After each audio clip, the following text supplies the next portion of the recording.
Success হ'বৰ কাৰণে এটা সুযোগ পালোঁ। আৰু ডাঙৰ কথাটো হ'ল যে আমি যি কথা দিছিলোঁ যে ৰাইজক আমি সেৱা আগবঢ়াম বুলি কিনা, এই কথাবিলাক আমি আখৰ আখৰে আমি পালন কৰিম। আৰু ৰাজ্যৰ যি মোৰ ওপৰত যি আশা আৰু বিশ্বাস, মই কোনোদিন সিহঁতৰ আঘাত নকৰোঁ আৰু ৰাইজৰ কাম কৰি যাম।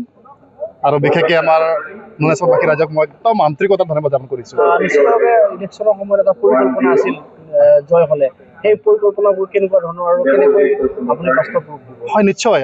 আমি যিমান যি কথা দিছোঁ, আমি যেতিয়া কেম্পেইনিং কৰি আছিলোঁ, আমি জাগাই জাগাই বাগানে বস্তিয়ে গাঁৱে ভূঞে আমি বহুত কথাবোৰ আমি দিছিলোঁ। কাৰণ নুনাই চেৰপাঙত মই বাৰে বাৰে কওঁ, কৰিবলগীয়া বহুত আছে। আৰু আমি এটা বস্তুবিলাক আমি আইডেণ্টিফাই কৰিছোঁ, আৰু এই কামবোৰ আমি নিশ্চয় আমি কৰি যাম।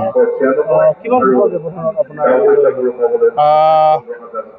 বেছি ভোটত জয় হোৱা নাই, কিন্তু খুবেই এটা কণ্টেষ্ট আছিলে, টাফ কণ্টেষ্ট, আৰু ভাল লাগিছে।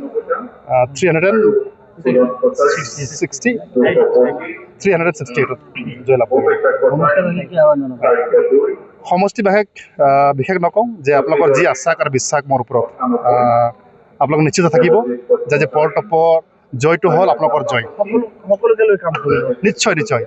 মই তাকে ক'লোঁ যে পল টপৰ জয় নহয়, এইটো আমাৰ নুনাই চেৰপাঙবাসীৰ জয় হয়। আৰু নুনাই চেৰপাঙবাসীৰ ৰাইজৰ যি সমস্যা আছে, আমাৰ যি অভাৱ অভিযোগ আছে, আৰু যি কৰণীয় কাম আছে, আমি যিবোৰ কথা দিছিলোঁ, আমি এটা এটাকে আমি পালন কৰি যাম। চৰকাৰৰ অংশীদাৰ হ'ব নিশ্চিতভাৱে। নিশ্চয় নিশ্চয় নিশ্চয় হ'ম। Thank U.